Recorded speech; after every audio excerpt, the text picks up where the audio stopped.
This Pecha is based on the book Copyright Clarity by Renee Hobbs.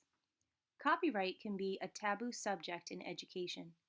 Teachers are often confused about what types of materials they can and cannot use in their lessons. Some educational use guidelines have only increased this confusion by attempting to create charts or graphs that give the appearance of law. Unfortunately, this has led many teachers to limit the use of copyrighted materials in the classroom. The world of today's learner has become so saturated with technology that using the work of others has become almost essential to good instructional practice. Students need to learn critical thinking and problem-solving skills, as well as how to make ethical judgments regarding the use of both their work and that of others. So what is copyright? Copyright is the owner's legal right to reproduce, display, transmit, or modify a work they have created.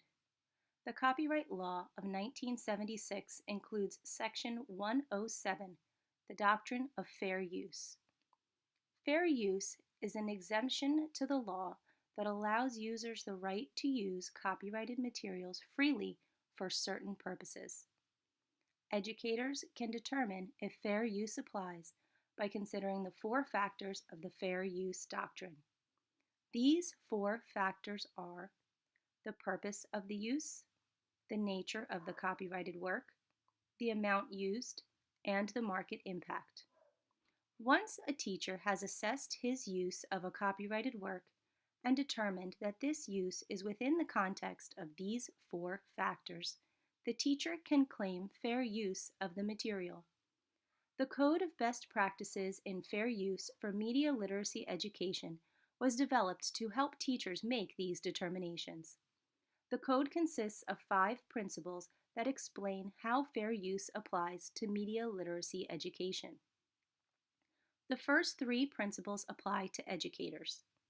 Teachers can make copies of copyrighted works and use and keep them for educational use. They can create curriculum materials that contain embedded copyrighted works, and they can share, sell, and distribute curriculum materials that contain copyrighted works. The last 2 principles address how learners can use copyrighted works.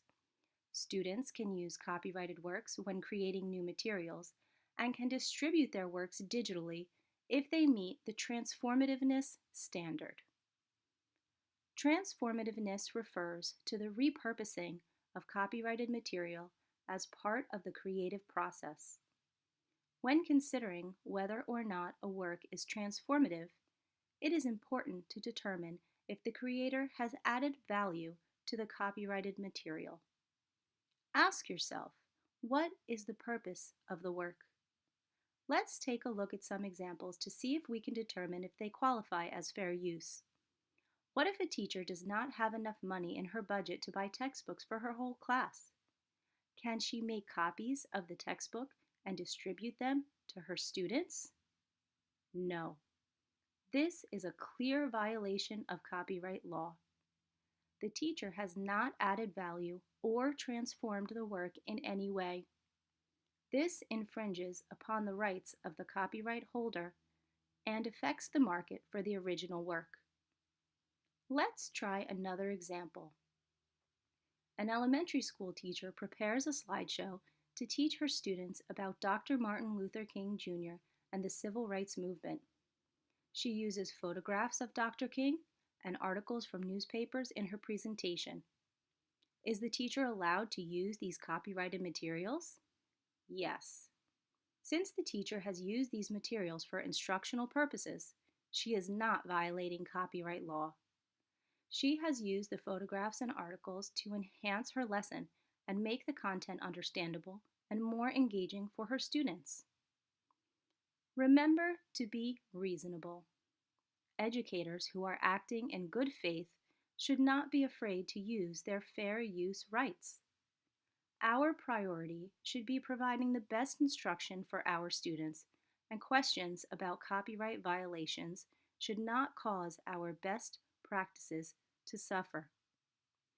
It is our responsibility to provide our students with the best possible learning opportunities and expose them to all forms of media.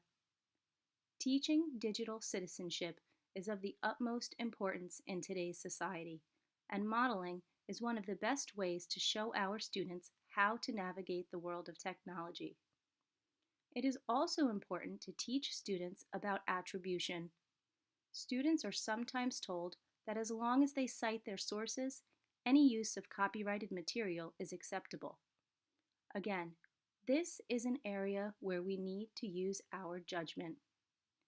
The concept of citations should be introduced at the elementary level and then built upon as students become more proficient at using multiple sources. By showing our students how to properly use copyrighted material and teaching them about the doctrine of fair use, we are instilling within them a respect for authorship and original works.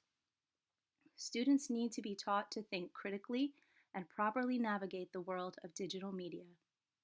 I hope you have enjoyed this Pecha on copyright clarity and have a greater understanding of your rights as an educator when it comes to copyright.